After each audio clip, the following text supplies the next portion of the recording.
Y usted se recordará que el título del mensaje es las consecuencias de hacer pecar a otros. ¿Sí?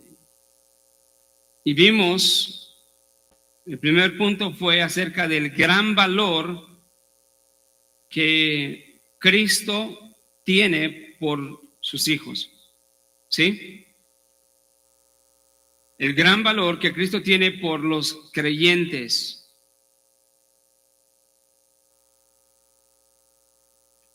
Y hoy vamos a terminar los otros dos puntos, que son la advertencia terrible y la acción que tiene que ser inmediata de matar el pecado. Y vamos a ver qué es lo que eso significa. Así que voy a hacer una oración, acompáñenme, inclinen su rostro y vamos a orar para que el Señor nos pueda dar de su bendición a través de este mensaje para que podamos ser edificados conforme a su voluntad. Padre amado, en esta tarde preciosa te damos gracias por tu misericordia, por tu favor, por tu amor tan inmenso mostrado, Señor, a través del mensaje de la palabra. Especialmente, Señor, hemos asimilado como iglesia que el capítulo 18 del Evangelio de Mateo es un capítulo de mucha bendición para nosotros como iglesia. Que está conmoviendo nuestros corazones y está redarguyendo, está exhortando y a la vez nos está edificando de una manera que se alinea con tu voluntad, Señor. Te pido, Señor, que nosotros no tengamos oídos olvidadizos, sino que la palabra que escuchemos sea la palabra que retenemos y que meditamos específicamente, Señor, porque lo que nos enseñas a través de tu palabra en Mateo 18 es intrínsecamente, Señor, necesario, útil en la iglesia local. Por eso lo has dejado en tu palabra. Y te pedimos, Señor, que no nos olvidemos de tu palabra, sino al contrario, que la creamos, que nos aferremos a ella y que la practiquemos en tu temor y que la tengamos siempre consciente, Señor, siempre constante en nuestra mente. Gracias, Señor, por cada hijo tuyo que está acá y cada servidor que hace posible que tu palabra sea expuesta. Te damos gracias, Señor, en el nombre de tu Hijo amado Jesucristo. Amén y amén. Bien, Mateo 18, 1 al 9.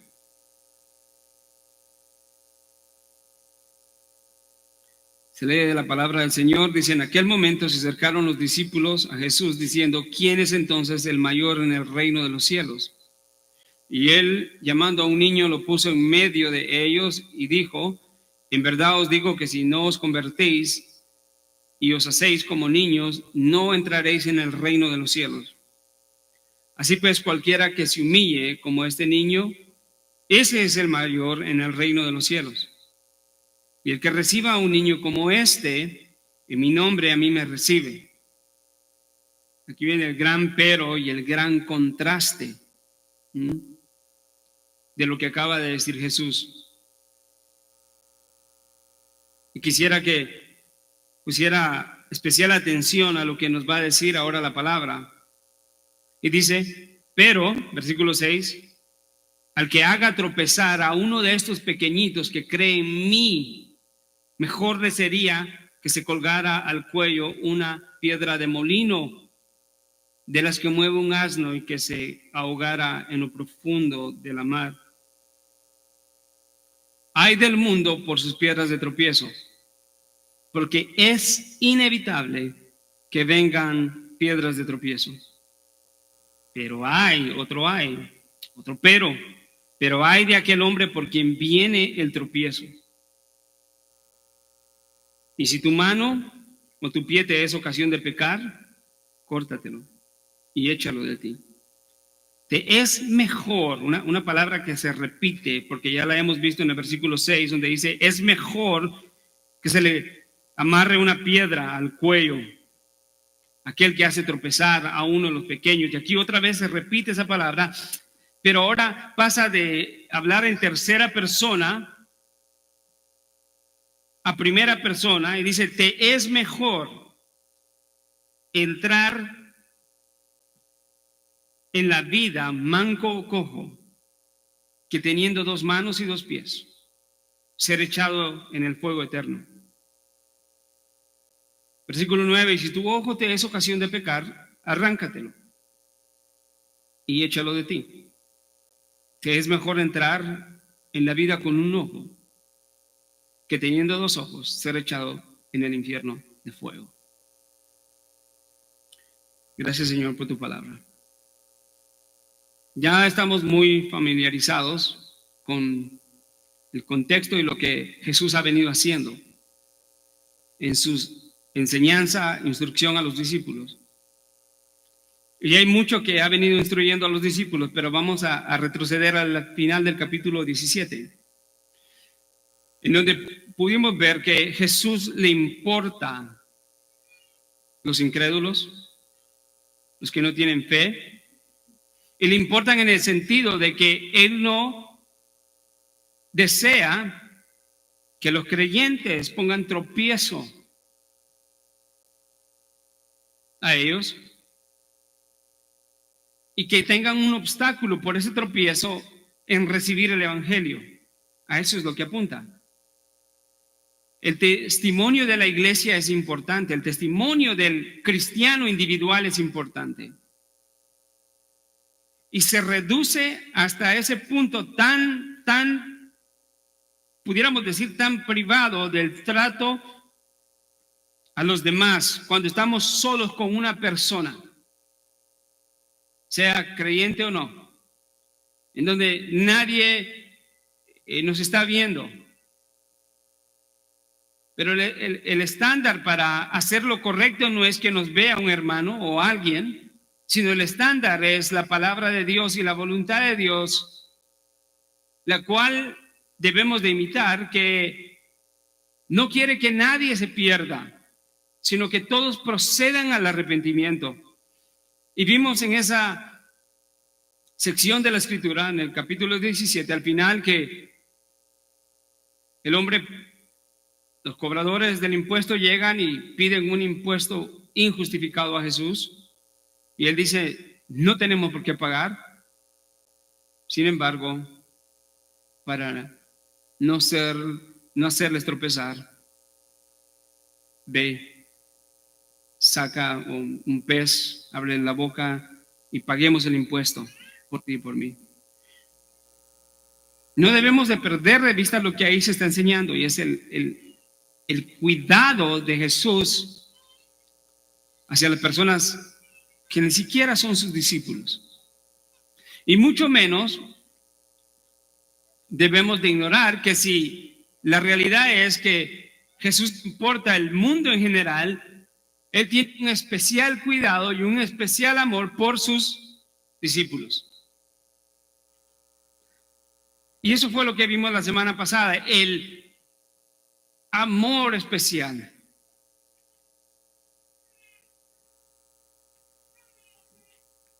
Ahí es donde entramos a nuestro segundo punto.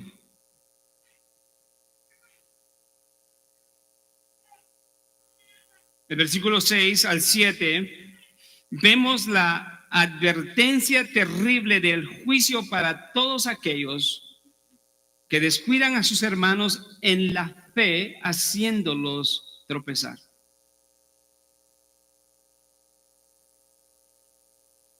Los versículos 6 y 7 deben de leerse juntos. Sé que están separados en su Biblia probablemente, pero debemos de recordar que la exhortación está dirigida a quienes Jesús está instruyendo. Y la instrucción es el resultado de aquella pregunta: ¿quién es el más grande en el reino de los cielos? Él se está dirigiendo a sus discípulos. Él acaba de corregir su necia pretensión de querer ser grandes en el reino de los cielos. Y los corrige como diciéndoles: discípulos míos, en lugar de estar pensando en quién es el más grande en el reino de los cielos, deberían de examinar sus actitudes, si sus actitudes son actitudes de quienes se esperaría que entren en el reino de los cielos. Y hace eso enseñándoles que no entrarán en el reino de los cielos a menos que sean humildes, que se humillen como un niño.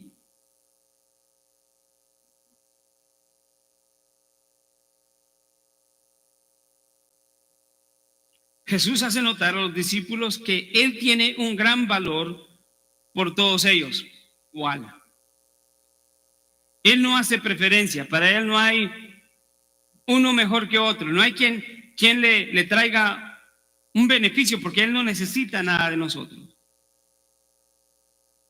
Él tiene un valor igual por todos ellos como discípulos, así que Jesús espera que ellos se traten los unos a los otros como Él los ha tratado.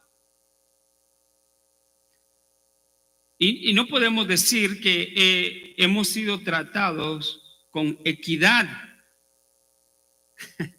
porque nosotros no merecíamos nada, sino hemos sido tratados con misericordia y con gracia. Si Dios nos hubiera tratado justamente o con su justicia, lo que hubiéramos recibido es que condenación y nada, no otra cosa. Sin embargo, Él nos dio misericordia y gracia.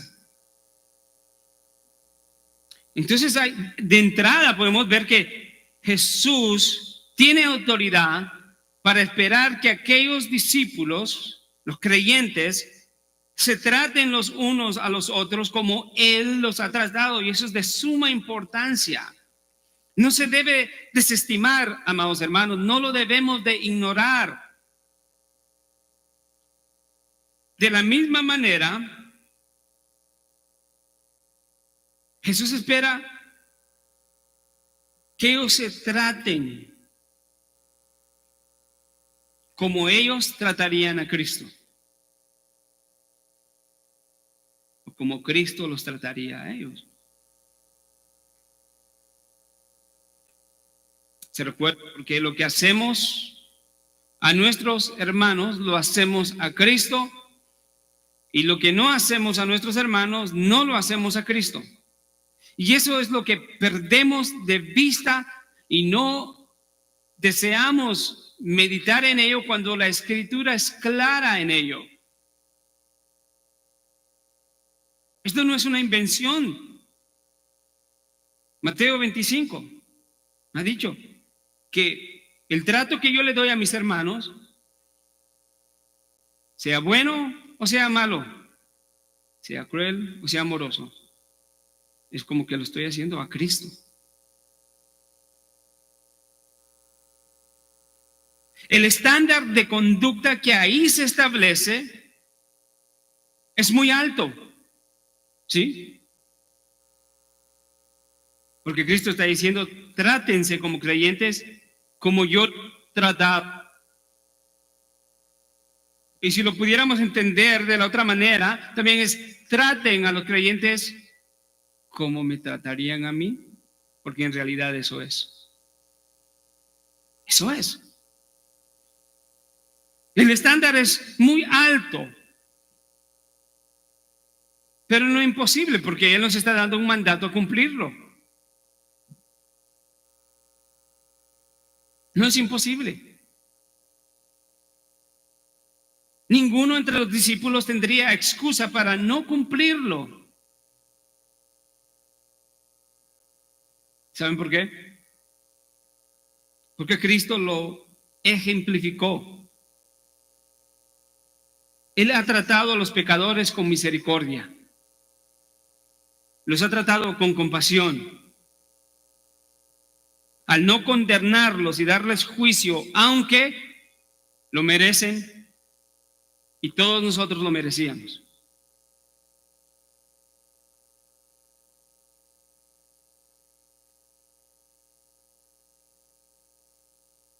Al contrario de condenarlos y condenarnos y desechar al pecador, Cristo lo ha rodeado de gracia, de bendiciones humanamente inalcanzables. Las bendiciones de Cristo no se consiguen en Walmart, no se consiguen en ninguna tienda, no tienen precio, son invaluables. Se nos da por gracia, gratuitamente, no porque no valgan nada, sino porque Él es misericordioso y compasivo.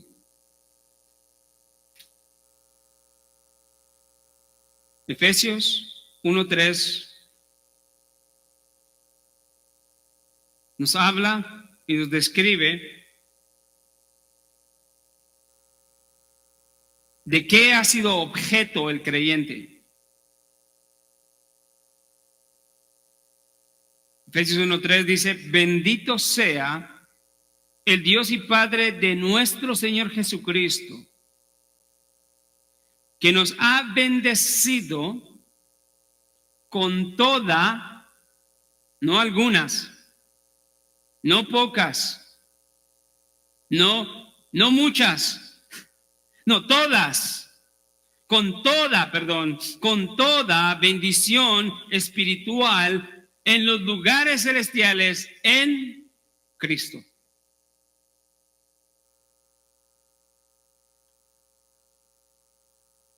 Imagínense cómo Él nos ha tratado. ¿De dónde podríamos obtener tales bendiciones? ¿En qué lugar? ¿Seríamos sabios, al igual que Pedro, en decirle: Señor, ¿a quién más iremos? Si solo tú tienes palabra de vida eterna.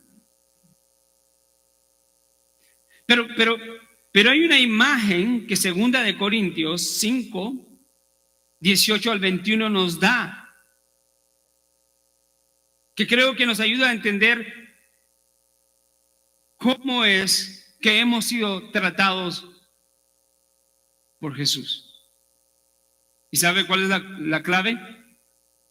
Él nos ha reconciliado con Él. Dios nos ha reconciliado con Él mismo en Cristo.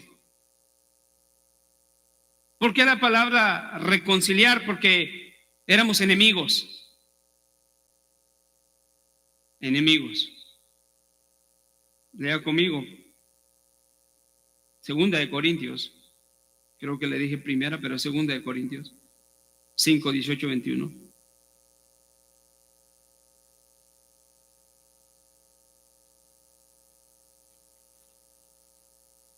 ¿Lo tienen? Ok. Siendo enemigos, Él nos reconcilió consigo mismo. No se le olvide que estamos hablando del trato que Jesús le da a hombres y mujeres que no lo merecen.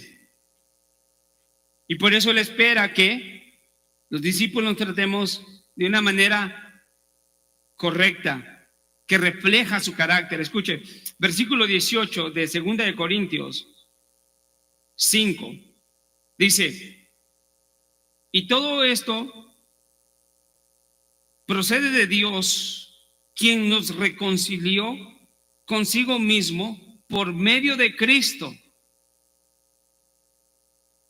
Y recuerde esta frase segunda para más adelante en el sermón, y dice que no solamente nos reconcilió con Él, sino que nos dio el ministerio de la reconciliación. O sea que hay una responsabilidad también, después de haber sido reconciliados con Dios por medio de Cristo, nosotros también somos instrumentos y se nos ha dado el ministerio de la reconciliación.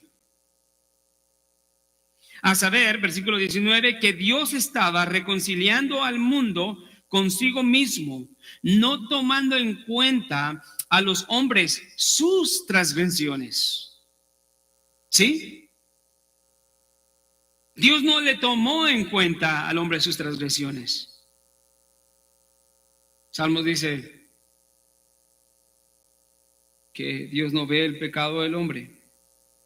No es que no lo vea, Él ve y aborrece al pecador como las acciones. Pero dice el salmista que si Él mirara el pecado del hombre, ¿quién pudiera mantenerse de pie? ¿Quién? Ninguno de nosotros. Nadie. Y eso nos debería de recordar cada vez que estamos lidiando en una relación dificultosa con alguien,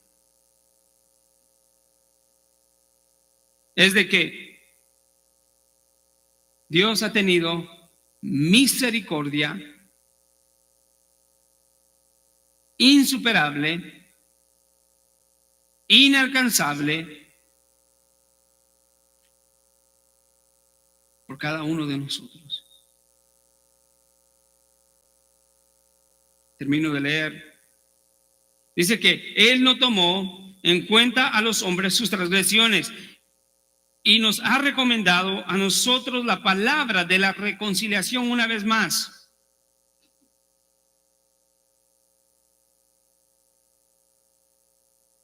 ¿Qué es eso? Es el Evangelio. Por eso es que el testimonio es importante, porque cada uno de nosotros tenemos el ministerio de la reconciliación, el Evangelio para reconciliar a los hombres con Dios. Pablo aquí lo enfatiza 2 veces. Versículo 20. Por tanto, que somos ¿qué? Embajadores, representantes de Cristo. Y vea esta imagen que nos da aquí, como si Dios rogara por medio de nosotros. En nombre de Cristo le rogamos, reconcíliense con Dios. Crean al Evangelio.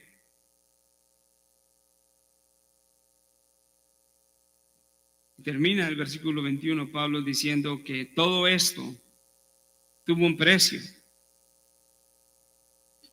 Aquel que no conoció pecado, le hizo pecado. ¿Por quién? Por nosotros, que no lo merecíamos, para que fuéramos hechos justicia de Dios en Él. Es la única manera que hemos sido aceptos delante de Dios, siendo justificados. La justificación es un acto legal en la corte de Dios que declara al hombre justo.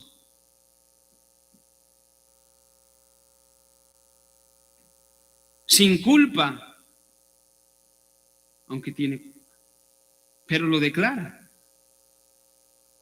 ¿Se dan cuenta de lo que Cristo ha hecho por cada creyente? Él no tenía la obligación, nadie lo podía forzar, pero Él, en su misericordia, en su trono, declara: justo, te declaro justo, te declaro justo, te declaro justo. A cada creyente.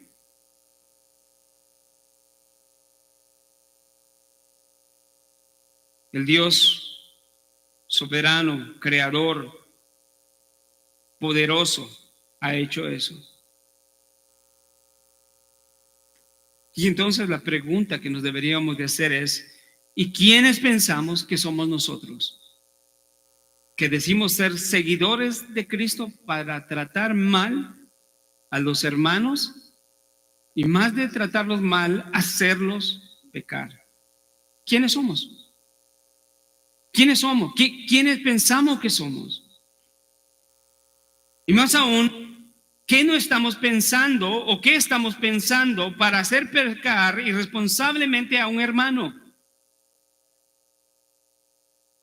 Cuando Dios lo ha reconciliado a ese hermano consigo mismo. Una actitud contraria, tratando de romper esa reconciliación entre el discípulo y Dios al conducirlo a pecar. Eso es un gran pecado. Estamos viendo que esto, la única manera que lo podríamos describir es una ofensa a Dios y es un gran pecado de querer deshacer lo que Dios ha hecho.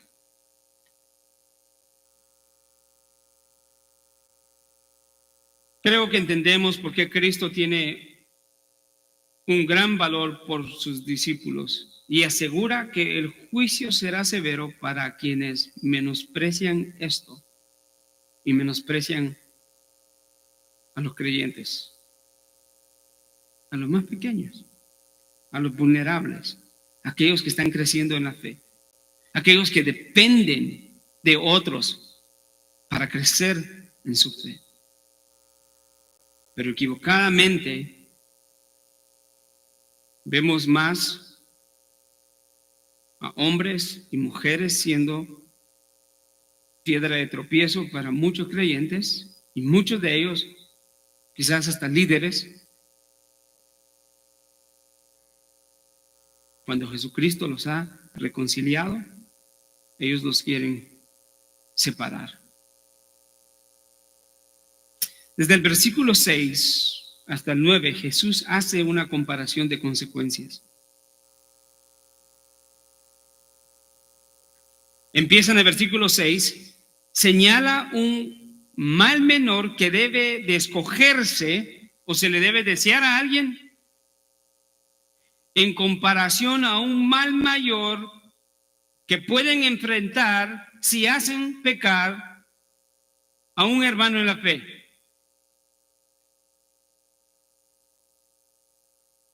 Ahí Jesús le está presentando a los discípulos dos males, un mal menor, un mal mayor. Versículos 6 al 9. El mal menor debe de escogerse porque es mejor que el segundo mal. Leamos el versículo 6. Jesús acaba de decir en el versículo 5 que el que recibe a uno de estos pequeñitos en su nombre, lo recibe a él. Y viene la palabra de contraste, pero, ¿sí? Pero el que haga tropezar a uno de estos pequeños que cree en mí, otro creyente, un discípulo, mejor, sería preferible, le saldría más barato,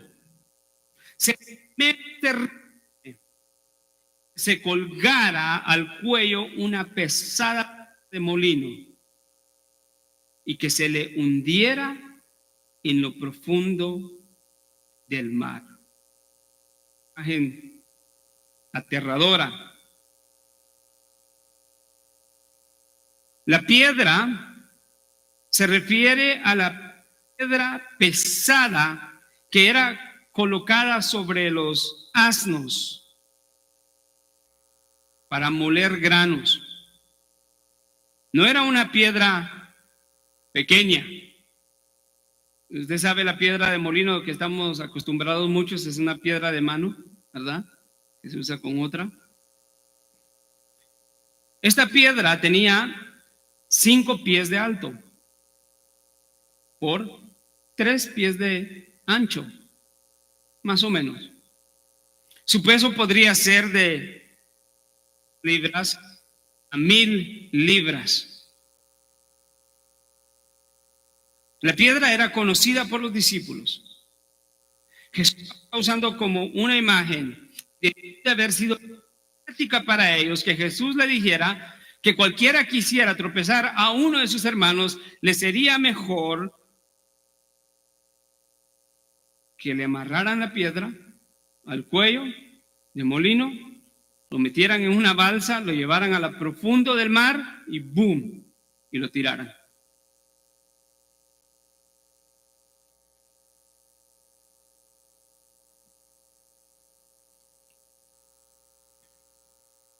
Una muerte traumática. La palabra pero es esa palabra de contraste. Y el contraste está entre recibir un hermano, Cristo lo recibiría, y lo que es hacer caer en pecado a un hermano. Jesús les dice, deben recibir, amar y cuidar a sus hermanos en la fe, pues hacerlos tropezar es hacerlos pecar y traería consecuencias terribles, descritas en versículos 7, 8 y 9. Pero también lo vimos en Mateo 25, en donde vimos que la consecuencia final del maltrato a los hermanos será el juicio ¿qué? Eterno. El maltrato de los impíos, de los pecadores, a un creyente recibirán juicio eterno. Dice la palabra, entonces le responderá diciendo, en verdad os digo que en cuanto lo hiciste a uno de los más pequeños de estos, cuando no lo hiciste, perdón, a uno de los más pequeños de estos, tampoco a mí lo hiciste. Y esos, dice, irán al castigo eterno. Pensando en el juicio eterno, el peor mal, ese es el peor mal, que se ha jugado en lo profundo de la mar con una piedra de molino. Pensando en el juicio eterno, el peor mal que un hombre puede experimentar, Jesús le dice a los discípulos que cualquiera que haga tropezar a uno de estos pequeños que cree en él, debería de morir esa muerte traumática.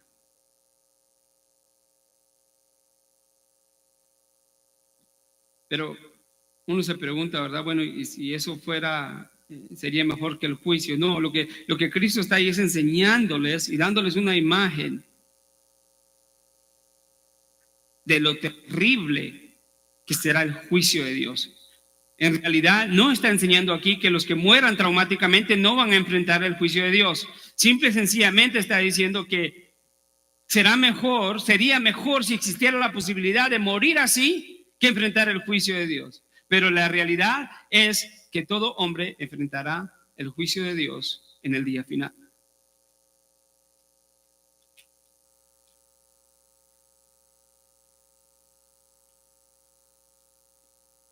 La comparación es clara. Jesús da una advertencia.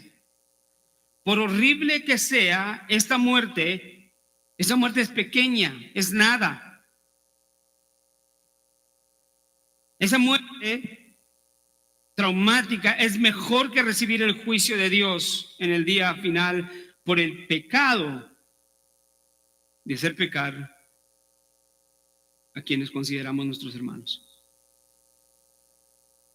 Pero no pensamos en eso, ¿verdad? Ignoramos lo que la palabra de Dios enseña de la seriedad del asunto.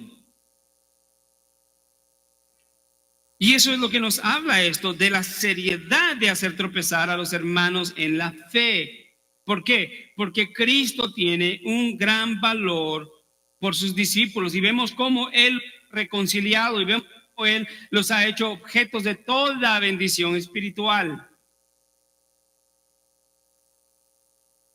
El gran valor que Dios tiene por sus hijos asegura que la severidad y las consecuencias por hacer tropezar a uno de sus hijos son inmensas.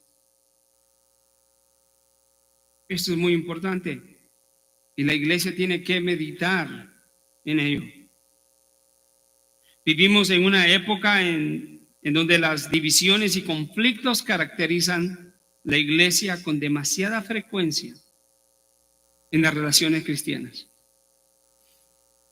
Vivimos en tiempos en donde es común que una congregación esté dividida porque hay grupos que se dividen entre sí.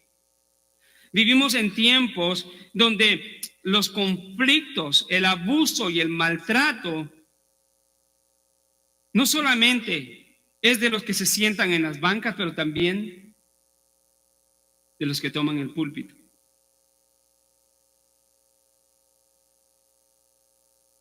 Y como que eso se ha normalizado.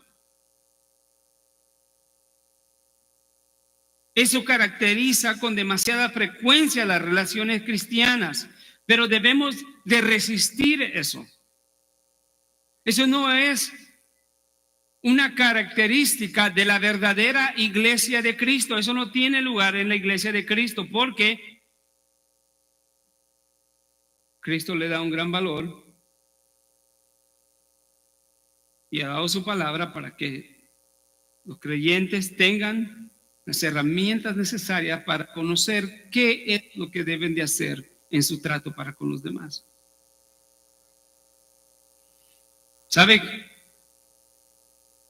Lo que sucede es de que nos han enseñado por años conceptos e ideas de la iglesia que no son conforme, que no son. Vaya conmigo a 1 de Juan 2:9.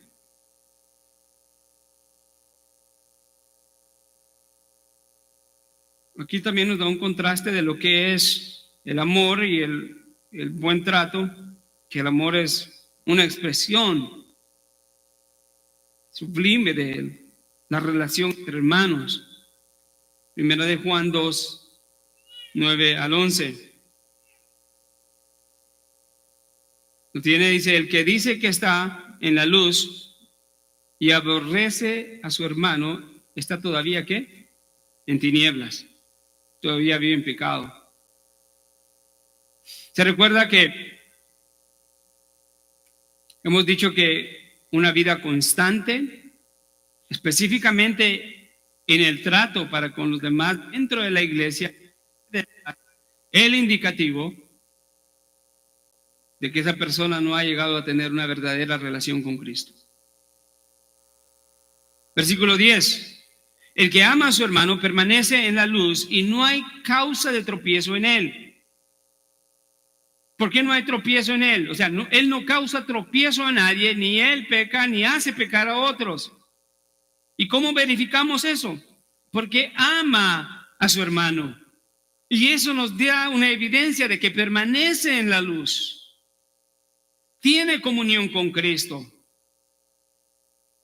Pero el contraste, lo contrario, el versículo 11, pero el que aborrece a su hermano está en tinieblas, una vez más, enfáticamente diciendo que es imposible y eso no tiene lugar en la iglesia. El que aborrece a su hermano está en tinieblas y anda en tinieblas y no sabe a dónde va, porque las tinieblas lo han cegado sus ojos.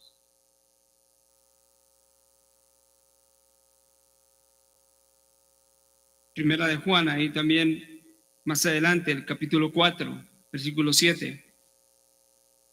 Acompáñenme.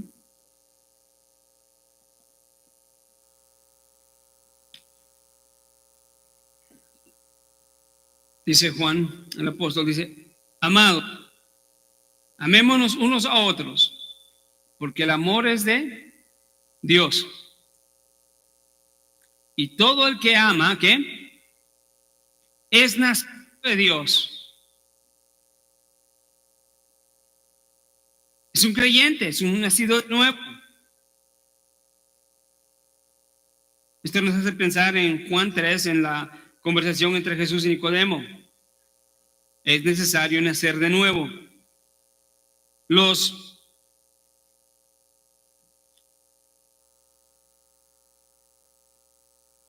que aman son nacidos de Dios. ¿Y qué más? Y conocen a Dios. Versículo 8, el contraste una vez más.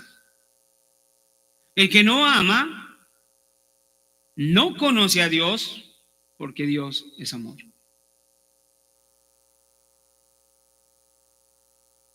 En nuestros versículos de Mateo, Cristo nos da un sobrio recordatorio de que quienes muestran una falta de amor, servicio humilde, perdón hacia otros cristianos, pueden no ser verdaderos seguidores de Jesús y por lo tanto todavía seguir bajo amenazas de la condenación.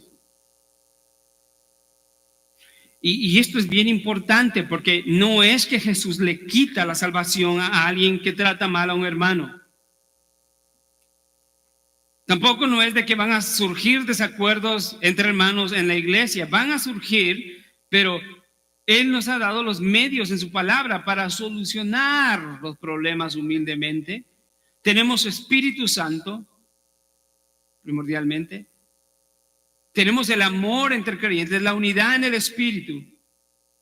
Pero lo que se refiere a esto es que si una persona, sea quien sea de la banca o sea del púlpito, maestro, lo que sea, tiene una actitud constante,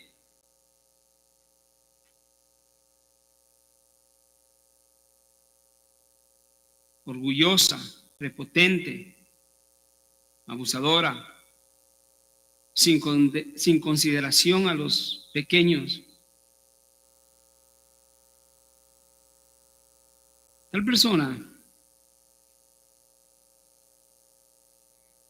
Cristo nos da un recordatorio de que si no muestra esas características de la obra o el fruto, perdón, del Espíritu, humildad, perdón, amor, servicio sacrificial, sufrir por ellos, puede ser que no sean verdaderos creyentes y practican esa clase de actitud constantemente. No estoy hablando de una situación esporádica, problemas, desacuerdos, pero una actitud constante así dentro de la iglesia,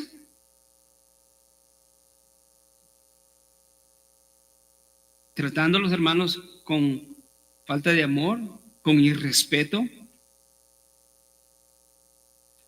No, yo lo amo, pero es que tengo otra manera de cómo expresar el amor. O a veces surgen excusas como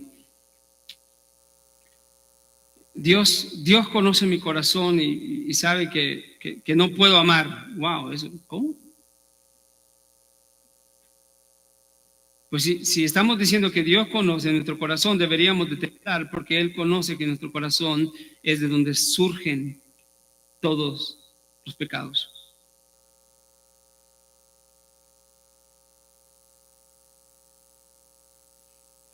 Jesús deseaba, al darle esa imagen a los discípulos, que entendieran esa advertencia, que no recibiera un hermano como Él lo recibiría,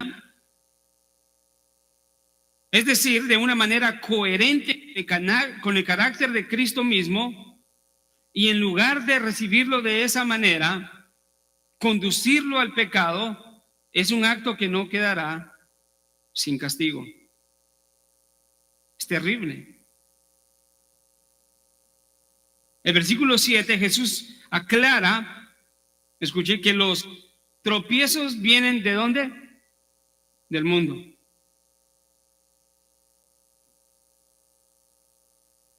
¿Cómo dice? Lea el versículo 7 conmigo. ay del mundo por sus piedras de tropiezo. O sea,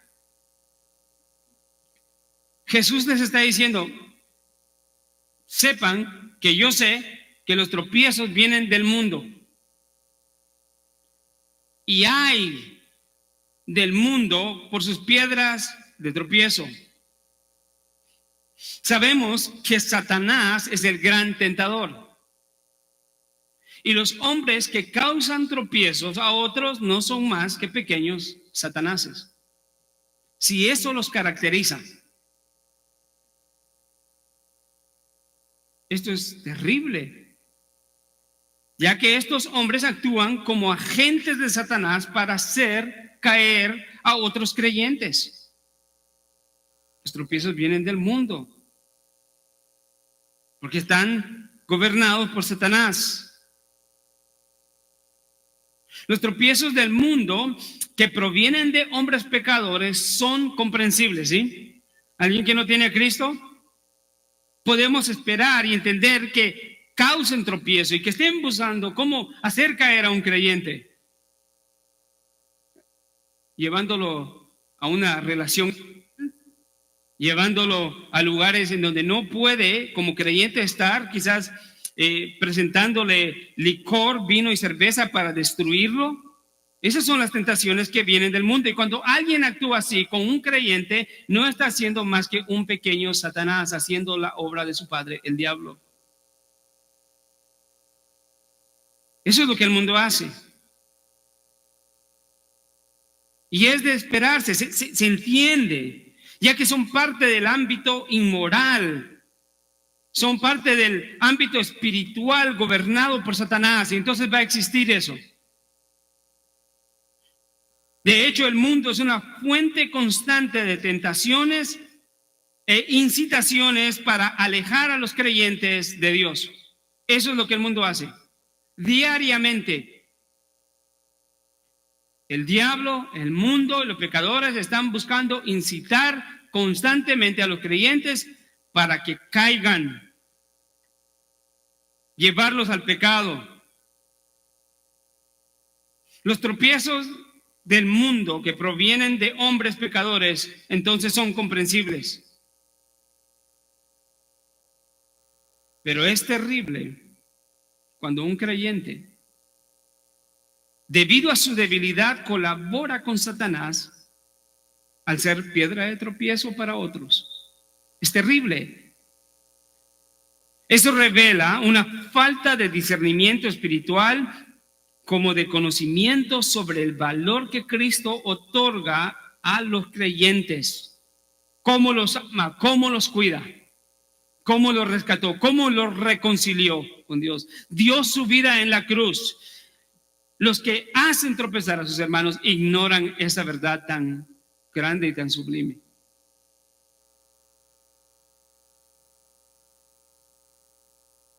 Por eso es que Jesús advierte sobre las consecuencias de quienes hacen pecar e inducen al pecado a los pequeños. La palabra ay en el versículo 7, esa palabra es un ay de la Biblia que transmite un sentido de terror y calamidad por el juicio que vendrá sobre el mundo como fuente de los tropiezos. O sea, Dios está diciendo, ay del mundo. Será terror para ellos. Será terrible la condenación. Será terrible el pago que recibirán porque han sido fuente de tropiezo.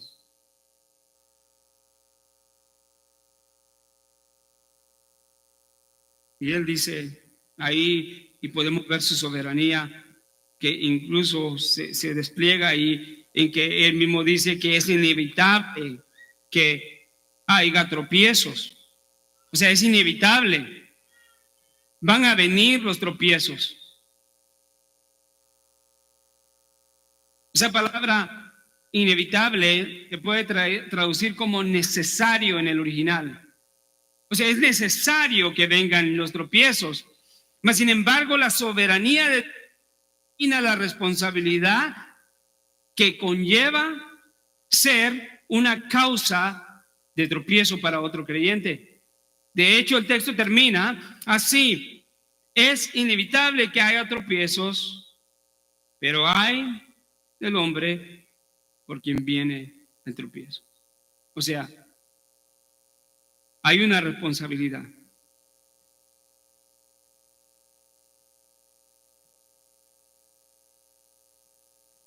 Esos ayes están conectados siempre con el terror del juicio venidero. Si quiere, podemos ver algunos dos. Conmigo a Mateo 11:21.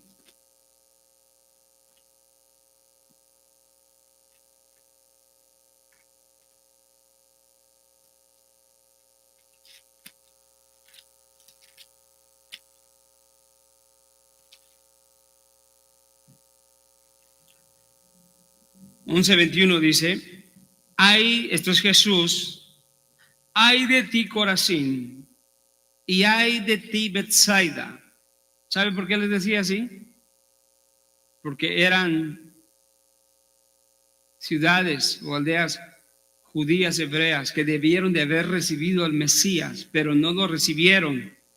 Y ahora les está dando esa promesa de condenación y de terror para el final. En el día del juicio le dice: ay de ti Corazín y ay de ti Betsaida, porque si los milagros que se hicieron en ustedes se hubieran hecho en Tiro y en Sidón, que eran dos ciudades paganas, no judías, hace tiempo que se hubieran arrepentido en silicio y ceniza. Les está diciendo: ay de ustedes que tuvieron el privilegio de ver milagros y de ver caminar al Hijo de Dios. Porque si esto se hubiera hecho en Tiro y en Sidón, se hubieran arrepentido, pero la dureza de su corazón no les permitió. Vemos en Mateo 23, vamos rápido, quizás no podemos. Mateo 23.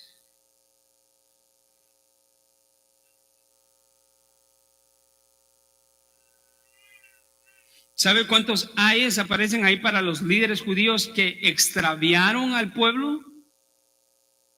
8 ayes de advertencia y de terror. Mateo 23, 13. Vamos a empezar de ahí. Pero ay de ustedes, escribas y fariseos hipócritas, que cierran el reino de los cielos delante de los hombres, porque ni entran ustedes ni dejan entrar a los que están entrando. Ay de ustedes, escribas, fariseos hipócritas, que devoran las casas de las viudas, aun cuando por pretexto hacen largas oraciones. Wow. Eran espiritualmente parece aceptables, ¿no? Oraban, pero devoraban las casas. Con sus actitudes que hacían, cerraban el reino de los cielos a los hombres. Y Jesús les dice: ustedes no entran al reino de los cielos por sus actitudes orgullosas, desamorosas, irreverentes, y al mismo tiempo le cierran la oportunidad a otros hombres. Eso es lo importante de lo que estamos hablando. Que los creyentes han recibido el ministerio de la reconciliación para ayudar a otros a entrar al reino de los cielos, y cuando hacen todo lo contrario, lo que hacen es cierran la entrada al reino de los cielos con sus actitudes por piedra de tropiezo. No porque el reino de los cielos esté cerrado o se cierre, sino que ellos ponen un obstáculo con el mal testimonio y la mala actitud, desviando a la gente. Apocalipsis, hay varios ayes. Mateo 26, 24, otro ay. Mateo 24, 19 ayes. Y hay muchos ayes en el Nuevo Testamento.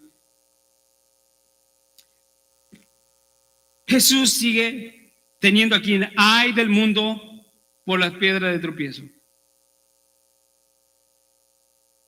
Es necesario que vengan los tropiezos, pero hay del hombre por quien viene el tropiezo. Jesús sigue recordando a los discípulos que el valor de cada creyente es importante para él y que todos deben de evitar a toda costa ser piedra de tropiezo.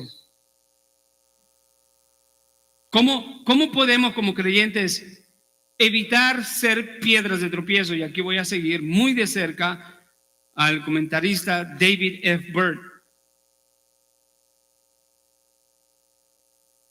4 categorías en las que podemos ser piedra de tropiezo para otros creyentes. Primero es el desprecio y la marginación o el rechazo de los hermanos. Esas actitudes dañan a los más jóvenes o a las personas humildes, afectan su autoestima. Los que se creen mucho tratan a los pequeños como que si fueran molestias. No le tienen paciencia. Quieren que hablen correctamente, no quieren que haga algo equivocado. Si no hacen como ellos piensan que debe de hacerse, se molestan. Y se olvidan de lo que Cristo ha hecho por ellos mismos y por quién están tratando. Se olvidan que cada creyente son también imagen de Dios. Los cristianos que piensan mucho de sí mismos a menudo desprecian a los creyentes que ellos consideran insignificantes en lugar de aceptarlos, en lugar de recibirlos. Segundo es cómo algunos pueden ser piedra de tropiezo para otros, es el mal ejemplo. Cuando los creyentes regulares o los que tienen algún puesto de liderazgo en la iglesia no viven conforme a su fe, primeramente se perjudican a ellos mismos, pero también influyen negativamente con los demás. No se tratan con respeto. Si es un líder, si es un creyente de hecho, pero si es un líder y está tratando mal a un hermano delante de otro hermano, le está dando mal ejemplo de rebajar lo que la palabra dice que no debemos de hacer, que es tratar bien a nuestros hermanos, amorosamente, con respeto, con dignidad, como Cristo los trataría.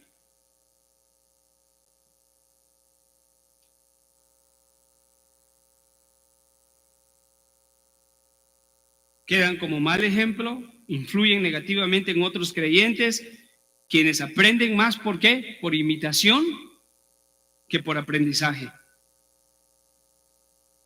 Esto es tremendo. John Frame, que ya creo que usted ha escuchado eso mucho de mí, pero no se me olvida tengo eso siempre en la mente.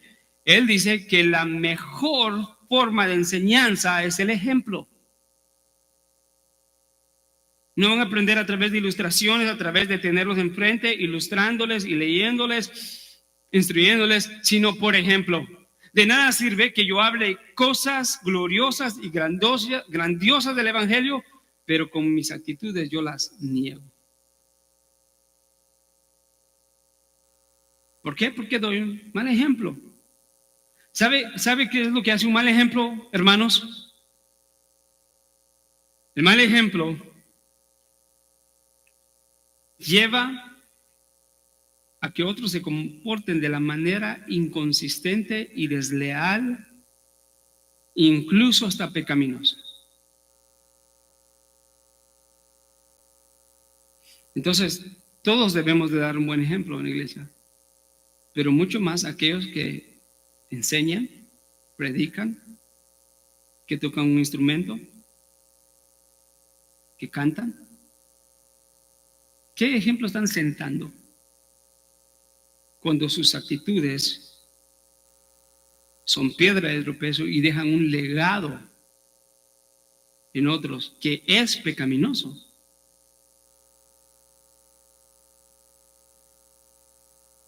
Esto no se trata de cómo tú lo ves y cómo tú lo calificas. No, yo creo que eso es una exageración. No, la palabra de Dios no lo dice. Debemos de tratar a nuestros hermanos con dignidad, amor, fidelidad, respeto, servicio, sacrificial. ¿Quién está inventando? El corazón nuestro puede inventar, o el corazón de ustedes puede inventar eso, pero eso no es lo que la Biblia dice.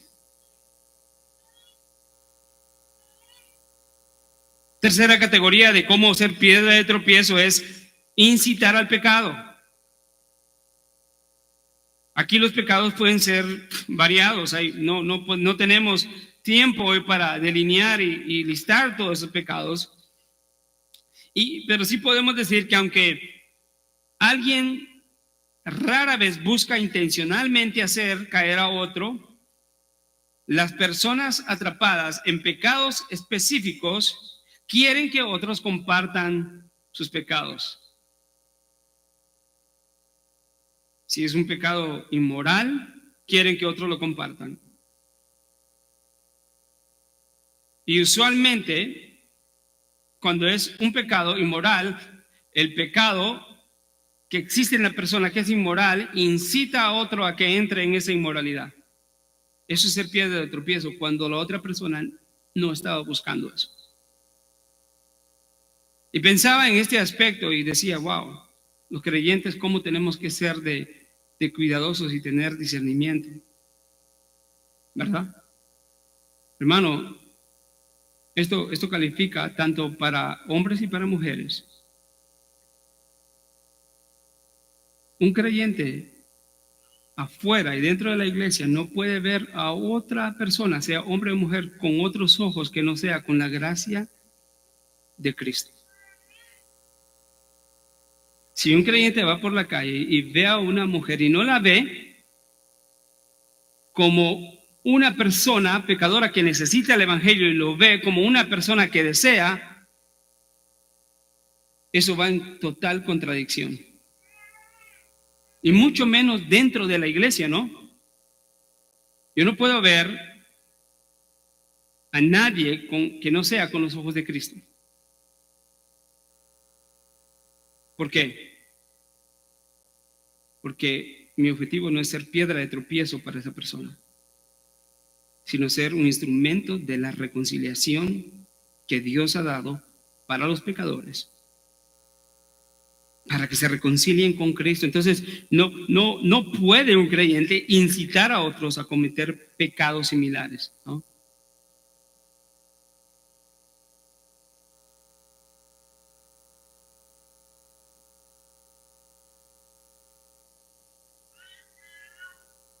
¿Se imagina lo terrible de esto? Y quizás voy a ser muy gráfico acá, pero lo tengo que decir. Imagínese a un hombre que dice ser creyente, que está en el mundo y que en vez de acercarse a una persona o mujer para predicarle el evangelio o verla con esa misericordia, se acerca con ella para acostarse con ella. Qué terrible, ¿no? Ha perdido totalmente la visión. El estribo se le fue.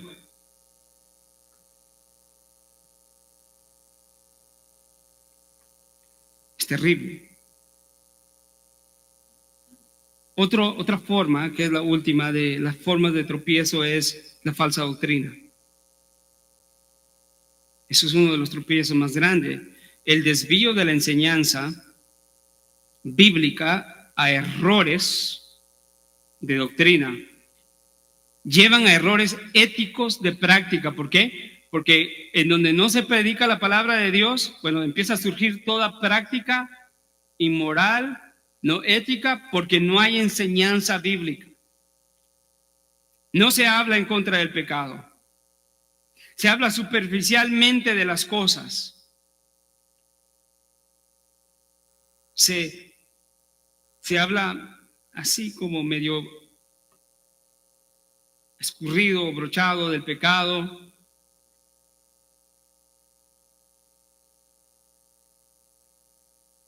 No se corrige, no se exhorta. Pero también las sectas, el legalismo, el libertinaje, aleja a las personas de Cristo. Y esto promueve un culto falso. Imagínense, la falsa doctrina que impide que el evangelio y la doctrina llegue, da surgimiento a actitudes y cosas en la vida diaria que se practican y la gente las empieza a hacer y empiezan a ofrecer un culto falso que es pecaminoso, en donde todo se acepta y en el momento de orar se dicen grandes cosas, gloriosas cosas del Evangelio, de la palabra de Dios, pero la vida en la práctica demuestra todo lo contrario.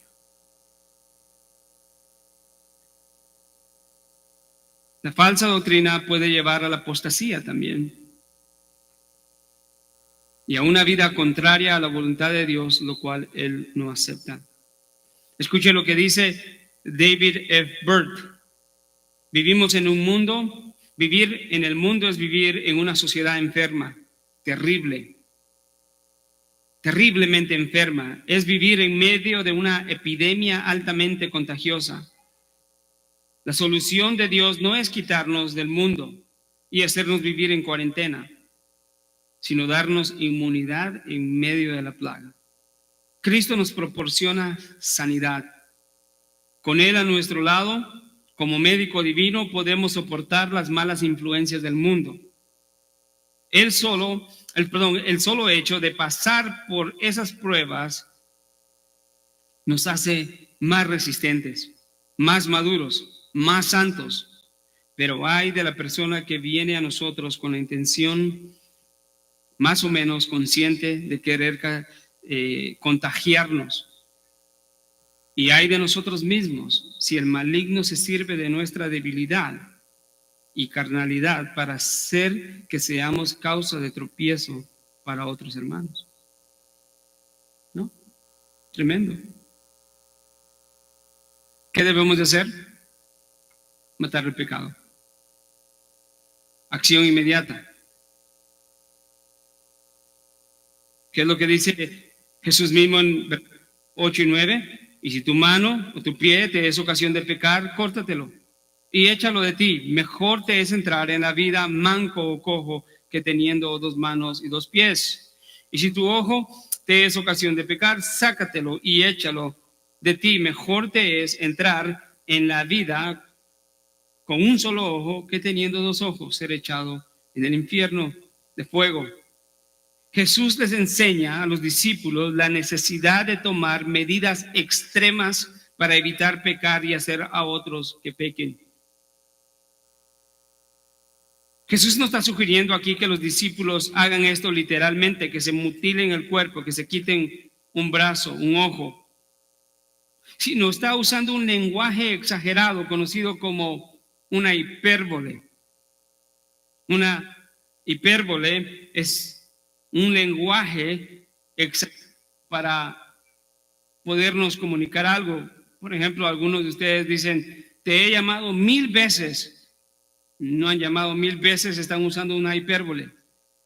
Otros dicen, mamá, ¿en dónde estás? Me muero de hambre. No se está muriendo de hambre, pero sin embargo usa una hipérbole para decir, verdaderamente tengo un hambre terrible. ¿Qué es lo que está haciendo Jesús? Jesús les dice a los discípulos y nos dice a nosotros que es preferible la mutilación del cuerpo para recalcar la gravedad del pecado, la urgencia de eliminar cualquier actitud pecaminosa que puede llevar a otros a pecar.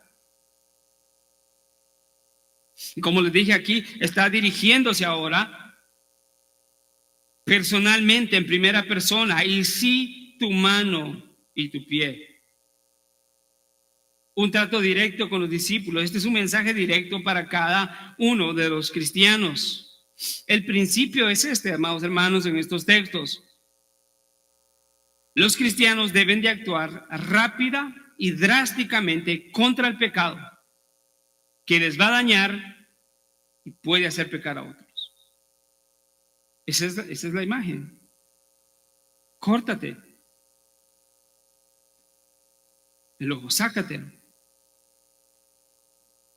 Vivimos en una época muy difícil en la que los cristianos se ven envueltos en conflictos, falta de amor, el maltrato hacia los demás.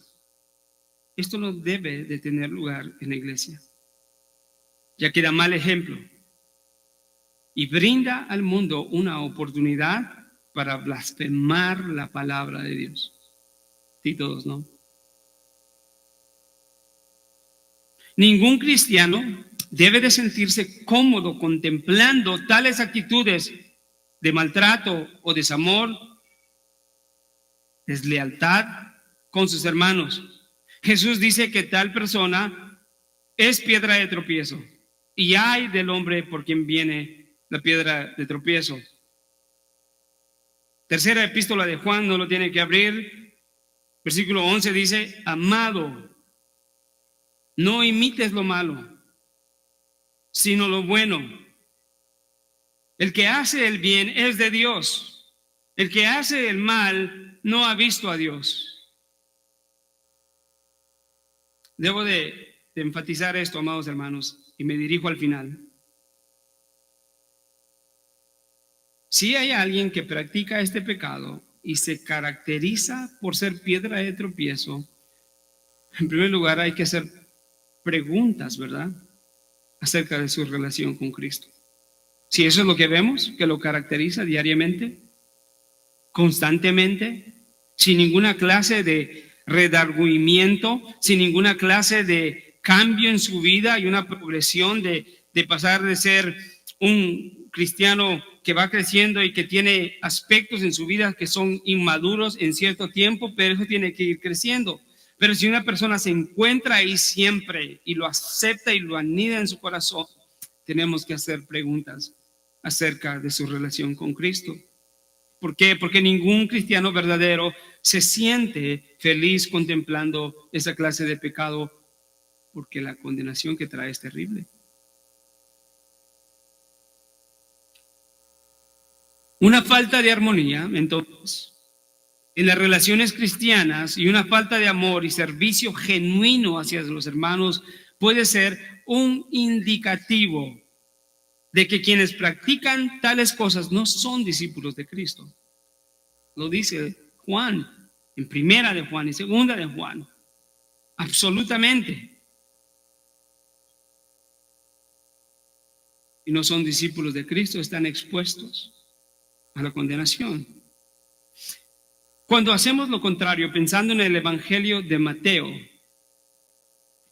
cuando hacemos lo contrario, esto se convierte en una perversión satánica de la Gran Comisión. ¿Qué es lo que la Gran Comisión dice en Mateo 28, 19 al 20? ¿Qué dice? Id y haced discípulos de todas las naciones, bautizándolos en el nombre del Padre y del Hijo y del Espíritu Santo, enseñándoles a que guarden todo lo que les he mandado. He aquí yo estoy con vosotros todos los días hasta el fin del mundo. La perversión se encuentra en esto, en que los hombres que hacen tales cosas, en vez de ser discípulos, ¿hacen qué? Enemigos.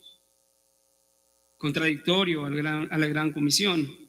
En vez de bautizarlos y unirlos a la iglesia, los sumergen en pleitos, iras y contiendas y los alejan de Dios. Y en vez de enseñarles a obedecer lo que Cristo ha mandado, les enseñan a desobedecer lo que Cristo ha mandado.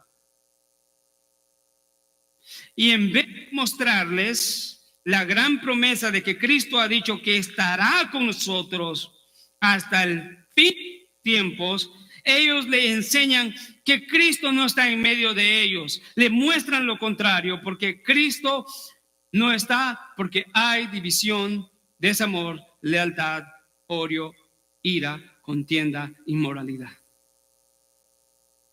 Esa es una gran perversión de la Gran Comisión. ¿Cómo no va a ser condenable eso? Si eso es en esencia una perversión del Evangelio. Eso es incompatible con el carácter cristiano y con la misión de la iglesia. Hermanos, si de todo el sermón recuerda esto, quisiera que lo recuerde. siempre. La iglesia ha recibido el ministerio de la reconciliación, no el ministerio de la condenación.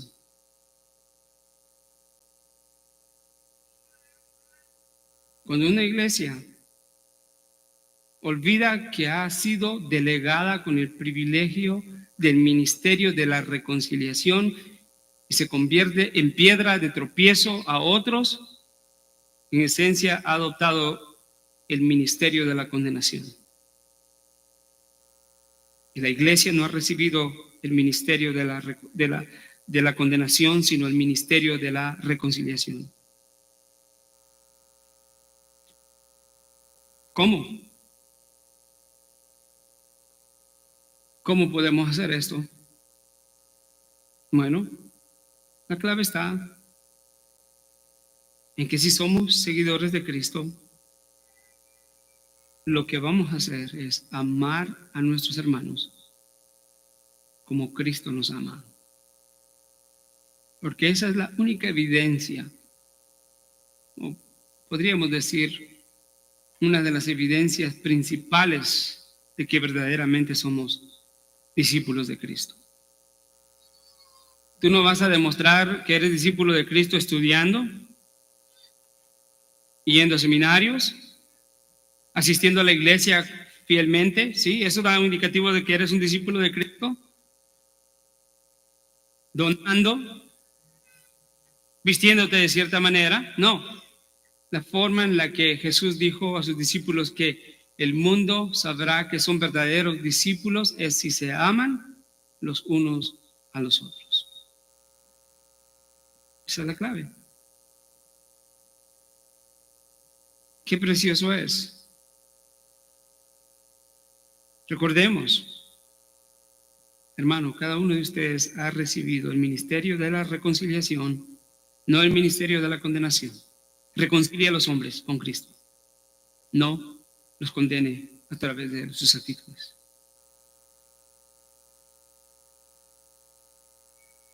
Termino con esto. Vamos a ver por qué esto es posible. Romanos 6:6.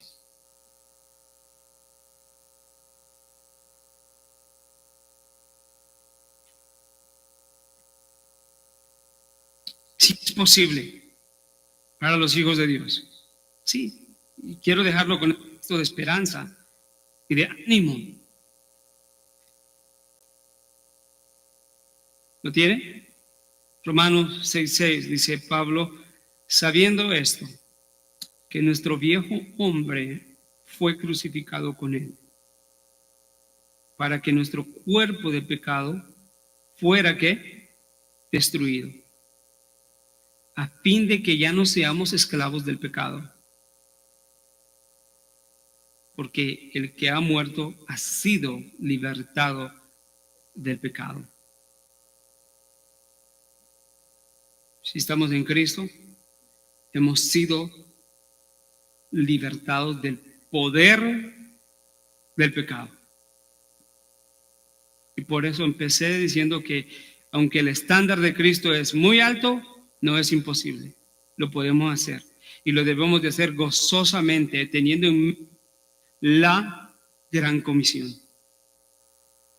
Que el Señor sea glorificado, que el Señor sea adorado por la gran bendición de que hemos sido crucificados, nuestro viejo hombre ha sido crucificado con Él.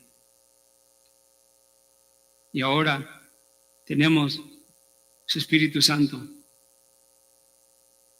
Conmigo, último, dice que le dije Romanos 8, ahí mismo donde está.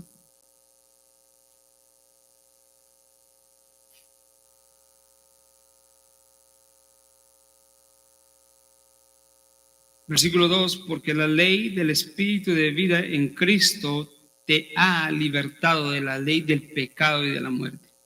Versículo 5, porque los que viven conforme a la carne ponen la mente en las cosas de la carne, pero los que viven conforme al Espíritu en las cosas del Espíritu. Porque la mente puesta en la carne es muerte, pero la mente puesta en el Espíritu es vida y paz. Pongamos la mente en las cosas del Espíritu, en la palabra de Dios, en lo que nos ha enseñado del trato entre hermanos. Amén. Damos gracias a Dios. Gracias, Padre. Te damos gracias por tu bendita palabra, de manera que podamos agradecer tanta misericordia. Te pido, Señor, que obres en nosotros a través de esta serie de mensajes de Mateo. Sé que es una bendición para la iglesia y que estamos siendo confrontados, exhortados, instruidos, edificados, fortalecidos, animados. Te damos gracias en el nombre de tu Hijo amado Jesucristo.